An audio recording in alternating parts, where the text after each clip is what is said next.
Hello guys and welcome back to FPL review for game week 1. Starting with City versus Burnley. Straight into it, we're going to go straight into who we want to talk about each game individually, and then at the end I'm going to talk about which players I highlighted that in my team that I didn't like and that weren't in my team that I did like. Starting with City versus Burnley. Haaland obviously proved me wrong. I thought Salah would do better this week. We'll get onto that right at the end. Haaland, 2 goals, 2 good goals. I really wanted Alvarez to get a goal at one point, but that was on my betting video, if you go watch that as well. Haaland, 2 goals, but the best striker to have on the team this week, I think, with his 13 points that he got. So a lot of people benefited of that captain with 26 points. Alvarez and Foden, though, could now get more game time, more central game time as well, with De Bruyne getting injured. That De Bruyne injury could be massive because a few people had him in. Not many people had De Bruyne in because that 10.5 mil is at too much of a threat for Pep rotation to even risk having in your team. So a lot of people did already go for Alvarez or Foden. But now they massively benefit off that simply because De Bruyne is out for 4 months by the sounds of it. So hopefully we see him out for a longer time and Alvarez and Foden will get more game time and it'll be worth getting into your FPL team. Stones, once again, you see that Pep rotation. Pep rotation from Stones not being in the team shows City players at high risk to own. Even though City are always going to do well, any City player is at a risk to own, apart from even Ederson fell for it at the end of last year with Ortega coming into the team. Haaland is the only one that's guaranteed the games, and when he doesn't start, it's not too bad because he can come on for 20 minutes and he's going to get a goal. He didn't in the Arsenal game. He'd always started the Arsenal game, but he didn't really do much. And in that last 20 minutes, he let his hair down, got the goal. Trafford, on the Burnley side of things, looked good. We weren't going to see too much from Burnley's attack this game. It was more about Burnley's defensive capabilities, and Trafford was brilliant at that. The 3 goals that City scored, yes, he conceded 3 goals. They were 3 good goals. Trafford was really good, and he prevented other goals.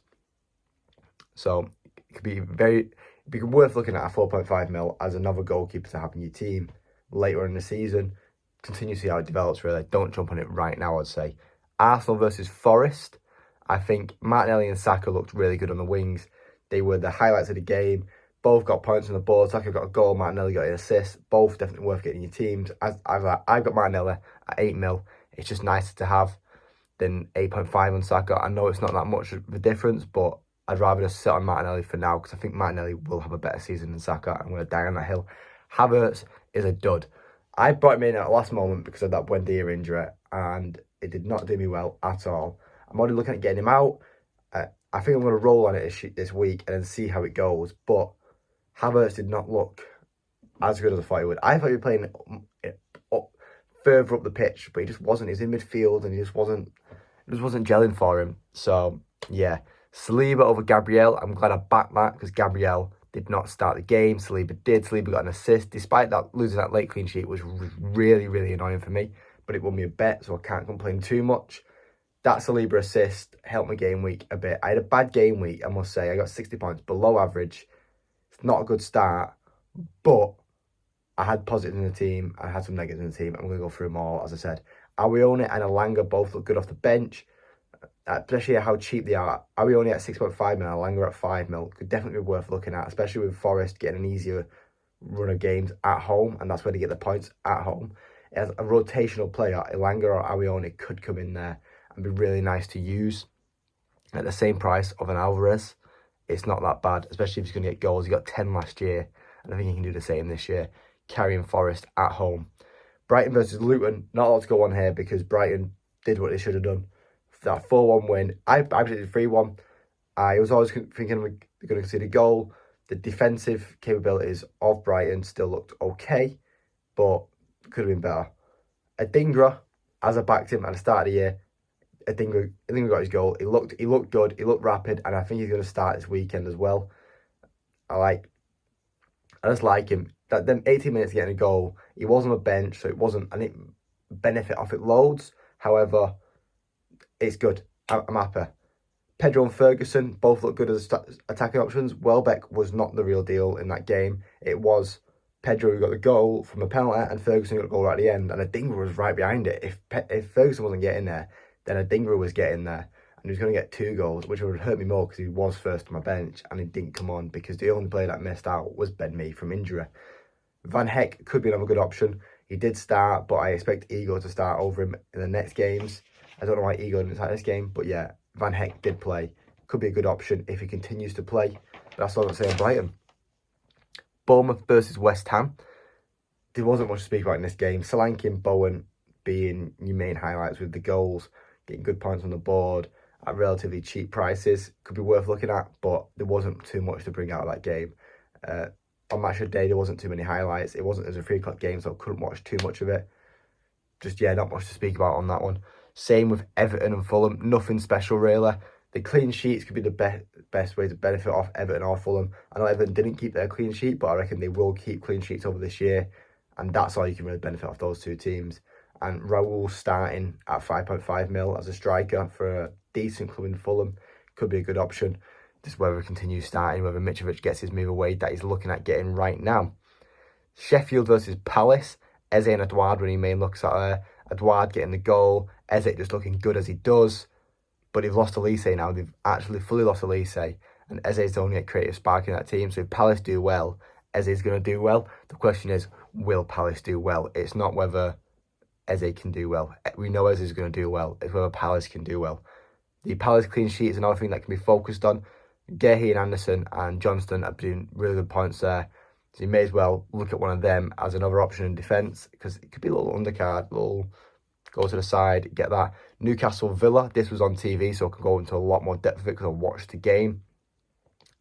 Isak, what a baller. 2 goals, starting up front. He could be the option over Wilson. A lot of people have already moved to Isak. His price has gone up. He could be worth looking at. I'm going to sit on it for now and we'll wait. Tonali could be the new Trippier. I was watching that game and Tonali was involved in everything. Just like last year, Trippier was involved in everything. So he got all those bonus points because he was like passes and crosses and just constant on the ball to Trippier. Now they have that midfielder who's just solid and can drag the team through the mud. Tonali could be that guy, and Tonali could smash it this year in FPL. He got a goal. He was involved in the set piece for the free kick. He could be a real important player in that Newcastle team this year, especially on FPL. Especially at 5 mil, I think he is, or 5.5. It's not much because he's seen as a DM, but he is creative. He can push it forward. Harvey Barnes was like the real deal, coming on late in the game and getting a goal and an assist. He should be starting the next game. He should be getting points. Newcastle, I said, have a difficult start to the season. We'll sit and wait on it. They do have City in the next game, so I'm not going to get Barnes in right now and rush onto that like people are with Isak. I'm going to wait, but Barnes looks like he's the real deal for him. Wilson dilemma, as I said, Wilson didn't start. Isak started. Last year they were starting together at the same time, but now they've got Barnes. They don't need to. There's a whole lot to think about. Wilson didn't start the game. I'm going to probably rest on it another week, see how he does against City, see if he plays against City, and then probably take him out of my team if he's not getting the game time. There's no point having him. Watkins, no goal, but that's not a worry. He got an assist, and I expect him to get more goals throughout the year. Newcastle was a tough game, and the real question you got to ask, is it Newcastle's strength or Villa's weakness? And I think it's Newcastle's strength, that game. Newcastle had doubts this year, and they went to the game and just went, no, we can do it, and we will do it. So it's the Newcastle strength, not a Villa fall down. We can sit and wait and see if it is a Villa fall down. They have lost some key players in Ramsey and Buendia. The press looked a bit off, but Diaby is going to be a really good option as well at 6.5 mil. He was fast, he got a goal. So, since they've lost Buendia and Ramsey, Diaby can be that man. Bailey played as well, but I just think Diaby is going to be the best player at Villa this year, other than for your midfield options. Brentford versus Spurs, another game on TV, and there wasn't too much to talk about. The big talking point in that game was, how can Spurs do without Kane? And they got a 2-2 draw, which is fair enough. Maddison was the one carrying him. That number 10 on the back at Spurs just does something to people, because Maddison was taking them through the mud. 2 assists. He'd be a good option for your FPL. Continuing late into the year, they got United next week, so I'm not going to touch any Spurs players. That's fine by me. But if he does well against us, then yeah, I'm going to definitely look at getting Maddison in my team. And Buemo goals, so that's 6.5 mil. People that invested in it, it's paying off for him. I took him out because he had a yellow injury, and it just wasn't worth the risk. And Buemo goal, so it could be worth the risk. As a midfielder, 6.5 mil. Got 10 goals last year. Yeah, it's tempting. Richarlison, another midfielder who's playing up front for his team, definitely could be worth looking at just because he's playing up front. Brazil's number 9. It sounds good, doesn't it? R9 up front for Spurs, Brazilian. But no, it's still Richarlison at the end of the day, isn't it? The Ben Mee injury killed me a bit for the week. He came off the bench instead. He got put on the bench instead for me for Pau Torres, who also got 0 points. So he came off the bench and conceded 4 goals at Newcastle. Painful week. On to the big highlight game of the weekend, Chelsea versus Liverpool. I got a lot of points on this one. Chilwell and James were Chelsea's best threats. It came out wide. There's times where they were the furthest forward players. It was crazy because looking at Chelsea midfield, it's just deep. It is a deep midfield. It's not a they don't have a Bruno, an Odegaard, or a De Bruyne in that team to ping balls and stuff. It's a defensive team. Enzo is creative, but he's creative from deep. It's not the same. They don't have a lot of goals in the attack. I feel like the goals this year are going to come from James and Chilwell. Not like them scoring them, but them getting involved in the play, as Trippier did for Newcastle last year. Chilwell and James could be very, very, well, we know they're going to be key. So if they can stay fit. If they stay fit, they're definitely worth getting into your FPL. Chelsea, defence, solid. So, as I said, clean sheets and assists for them. Chilwell and James are going to be like key to this year's FPL by the looks of it from that first game week. And the other question I got from Chelsea versus Liverpool was, can Jackson do it? I didn't see much of him apart from his handball that was handball. And he had a last chance. He was powering through in the 90th minute. No one was catching him. And he put it to Mudryk and Mudryk fucked it up. That's the only issue that I can think. Jackson, I'm going to have to wait another week on it, I think. See how he does against West Ham. Liverpool's a tough first game. If you can do well against West Ham, then he's definitely worth staying in my team. But it's a bit worrying right now. But wait and see when Nkunku comes in. That development could come even better. I just do ask, where is that creativity in the Chelsea team? That is the main question. Where's the creativity for the goals other than them fullbacks? Now that's just Chelsea done. Liverpool, the Salah no goal. Oh my. That was painful, I must say. I bet my house on Charles scoring this week. I had him captain. I was backing it. He got an assist at least, so it wasn't too bad. But only 10 points with that as captain. That's not good enough. That's not good enough for someone I had a lot of faith in. He did get a goal. They should have had a penalty. It was painful. It was just a painful watch for me, especially as a United fan. Having to want Salah to score was painful, but I just thought every game week one, he always scores. It's a safe bet. And then obviously because I captained him, the game went, nah, not happening. Liverpool, once again, weak defensively. Trent wasn't as far up because of this, because he don't have that DM. He couldn't get involved in the play as much as he did towards the end of last year when he had Fabinho. I know Fabinho wasn't playing well, but Trent was still just getting up further in the pitch. They just don't have that this year. They've missed out on Caicedo and Lavia because Chelsea went, we'll take them both. Spend 270 million on midfield. Why not? You go for it, Chelsea. See what FFP does for you next year when you are in your UEFA competitions, if you can get it. Because once again, I see no creativity.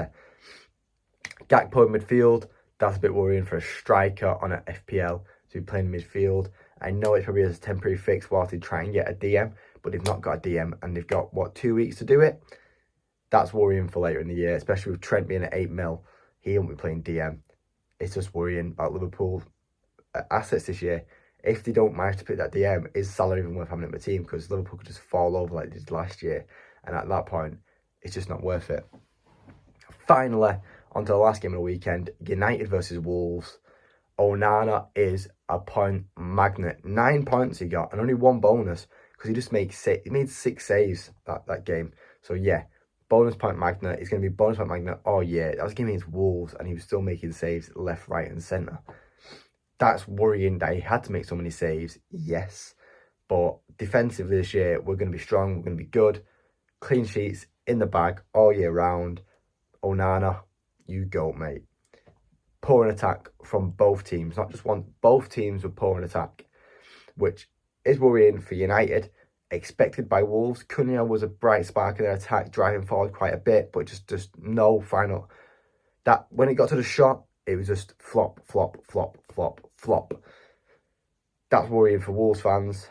And then United, it just felt like we had no spark. Facundo came on and it was a bit nice. Garnacho had a few moments, but as soon as it got to the final third, just flopped it. Rashford is just not as good in strike as he is on that left wing. We need Haaland to come back. Martial should have come on the pitch at some point. All these questions. Bruno was not involved enough as I thought he could have been. But I like the game. It was tense. We won. We got 3 points. That's what's important. Varane got the goal. Wan-Bissaka with an assist. So defensively was our strong point. I think Wolves were strong defensively too. The goal was unlucky for them. They probably should have had a penalty in the end, but they didn't, so I'm not complaining myself. But yeah, that's all my highlights from the game week so far. And then thinking of my team, players I'm happy with. I'm happy with Onana and Sanchez. I'm happy with Pau Torres for now because I said I think it's more of a Newcastle strength for that game. And I know with Mings being injured, that Pau Torres is going to get the games definitely now alongside Ezri Konsa. Ben Mee, I'm going to contemplate taking out my team with that yellow injury. I'm not too sure how long he's going to be out. It is worrying. My other defenders who I have, I'm sorry, I'm not looking at my team right now. My head's just gone. But I'm happy with my defence. Let's call it that. Estupinan did well. And yeah, I don't have too many worries about my defence. The midfield, as I said, the main worry I've got is Havertz. I'm happy with my Martinelli. I'm okay with my Salah. And Garnacho starting did me well, but only 3 points. And Adingra, I'm really happy with at 5 mil. So the only worry I have there is Havertz at 7.5 mil. Is it worth keeping him in? Do we need to take him out of my team? That's what I'm going to have to look at. And I'll put in my game week preview coming out on Friday. Up front, definitely happy with Haaland. It's the ones next to him, Wilson and Jackson, that I've got to worry about. The fact that Wilson scored, so that's a positive. Jackson didn't, but Jackson started and Wilson didn't. So they both got worries to him. And I might just X them out for safer options, even if they could come good. It might be worth taking them out. I think this week I am going to sit on my transfers, but I'm going to wait and see. I'll talk about that on Friday. But that's what I'm looking at in the team. Players that I like the look of this week. As I said, I like the Adingra. Who wasn't in my team that I like the look of? Isak, obviously. Barnes, obviously. Tonali, obviously. That Newcastle game really sold it to me. João Pedro looked good. Arioni looked good. But yeah, there's a few players that look good. Chilwell and James and stuff like that. It looks interesting this year. I'm going to have to think about a couple of days who I'm going to transfer in, if I'm going to transfer anyone in, and who I need to transfer out. I'm going to look at it over the next couple of days. But thanks for watching, guys. What did you think of this first game week?